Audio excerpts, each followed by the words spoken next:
প্রিয় শিক্ষার্থীবৃন্দ, আমাদের কাছে অনেকে কমেন্ট করেছে পৌরনীতি ও সুশাসন দ্বিতীয় পত্রের সাজেশন দেওয়ার জন্য।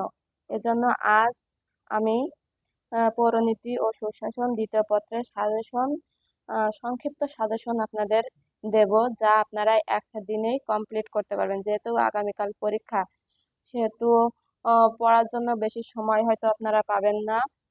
আর এই 2 বছরে কম বেশ আপনারা সবাই প্রতিটি অধ্যায় খুব ভালো করে পড়েছেন। আর যেহেতু সংক্ষিপ্ত সিলেবাস, এই সিলেবাসের ভিতর থেকে আপনারা অবশ্যই ভালো একটা রেজাল্ট করতে পারবেন। এমন কিছু টপিকস আমি আপনাদের দিয়ে দেব, যেগুলো আপনাদের একদিনে পড়ে শেষ করা সম্ভব এবং একটা ভালো রেজাল্ট করা সম্ভব।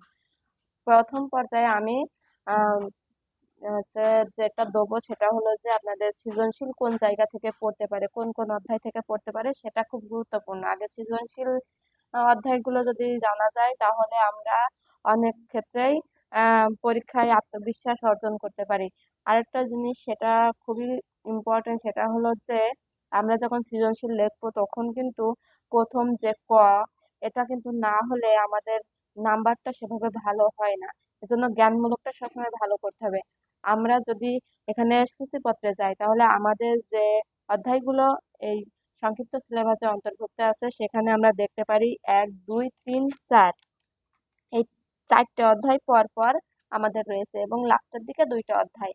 এজন্য আমরা সবসময় যে অধ্যায়গুলো খুব বেশি গুরুত্ব দেব, সেগুলো হলো যে টিকের জন্য আমরা প্রথম ব্রিটিশ ভারতের প্রতিনিধিত্ব, এই অধ্যায় থেকে আমরা আম, একটু মানে বেছে বেছে পড়বো। কারণ এই অধ্যায়ে তোমরা যদি সমস্ত আম, যে ধারাগুলো আছে সবগুলো যদি পড়তে যাও, তাহলে অনেক সময় লাগবে। কিন্তু ইম্পর্টেন্ট সবগুলো তোমাদের জন্য না। তোমরা সবসময় যেটা ইম্পর্টেন্ট মনে করবা সেটা হলো যে বঙ্গভঙ্গ, এখান থেকে একটা প্রশ্ন আসার কথা, আসলেও আসতে পারে।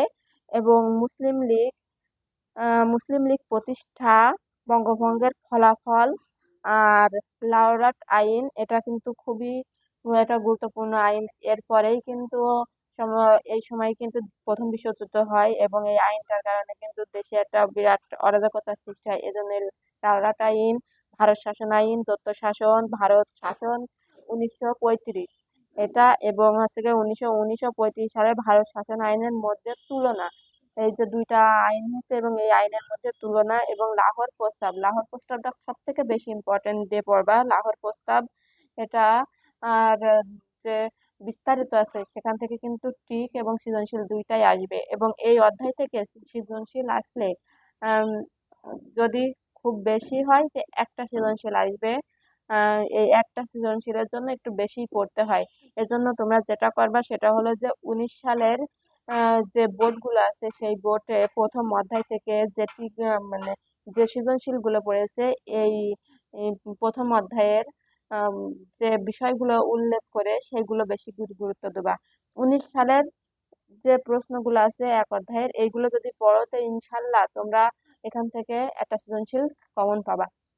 এরপরে দ্বিতীয় অধ্যায়তে আমরা যেটা দেখি, পাকিস্তান থেকে বাংলাদেশ, এই অধ্যায়টা কিন্তু খুব বেশি আম, বেশি বড় বলা যায় না, মানে প্রথম অধ্যায়ের মতো অত বড় না। তবে এই যে ধারাগুলো আছে এবং বিভিন্ন সালগুলো আছে, আমরা জানি 1947 থেকে 71, এখানে কিন্তু বেশি সাল নেই, কিন্তু প্রতিটা সালই কিন্তু গুরুত্বপূর্ণ।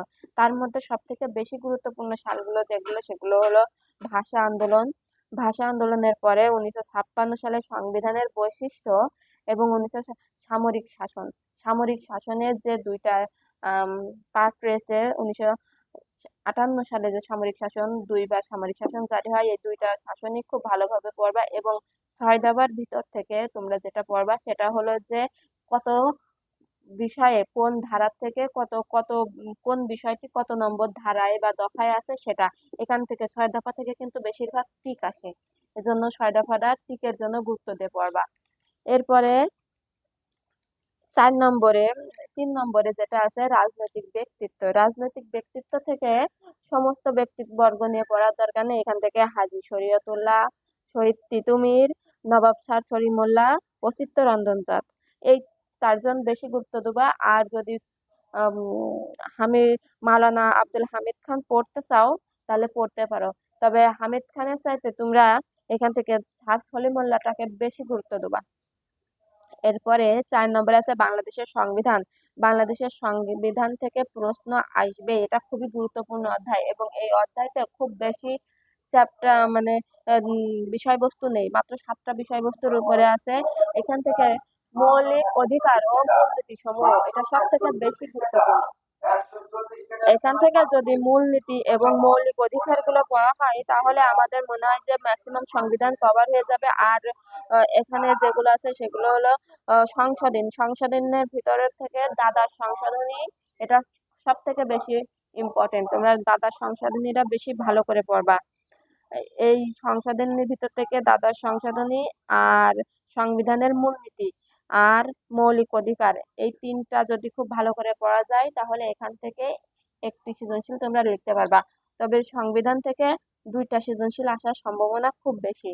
এবং সাংবিধানিক প্রতিষ্ঠান পড়ার আগে তোমরা সাংবিধানিক প্রতিষ্ঠান কি এবং আম, বিভিন্ন যে সাংবিধানিক প্রতিষ্ঠান আছে এই প্রতিষ্ঠান সমূহের যারা কর্মকর্তা বা প্রধান আছে তাদেরকে কি বলে, এটা থেকে ঠিক আসে। এজন্য তোমরা সাংবিধানিক প্রতিষ্ঠান সমূহের মধ্যে থেকে এই আহ, প্রত্যেকটা কমিশন বা যে নিয়ন্ত্রণ ক্ষমতার কার্যাবলী যা আছে তাদের ভিতরে যারা প্রধান তাদের সম্পর্কে একটু ধারণা রাখবা, তাহলে এখান থেকে সংবিধান থেকে খুব ভালোভাবে তোমরা অ্যান্সার করতে পারবা।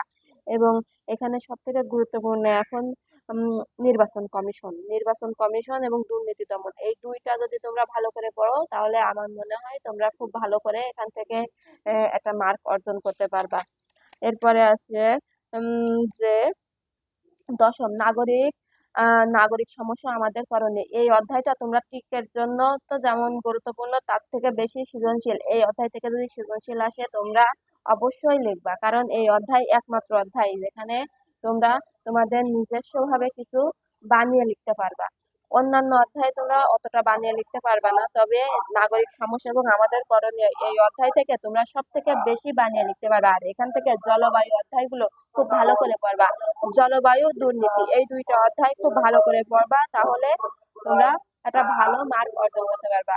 এবার দেখো যে টিকের ক্ষেত্রে কি করবা। টিকের ক্ষেত্রে এখন সংক্ষিপ্ত সময়ে তোমাদের অত সময় থাকবে না, এজন্য তোমরা শুধু রিভিশনের সময় 19 সালের টিক গুলো, এই যে বইয়ের যে লাস্টে যে 19 সালের যে টিক গুলো আছে না নতুন বইয়ের, এই টিক গুলো তোমরা খুব ভালো করে পড়বা। 19 সালের টিক গুলো যদি কেউ ফলো করে তাহলে আমার মনে হয় সে পরীক্ষায় অন্তত 20 থেকে 25টা কমন পেয়ে যাবে।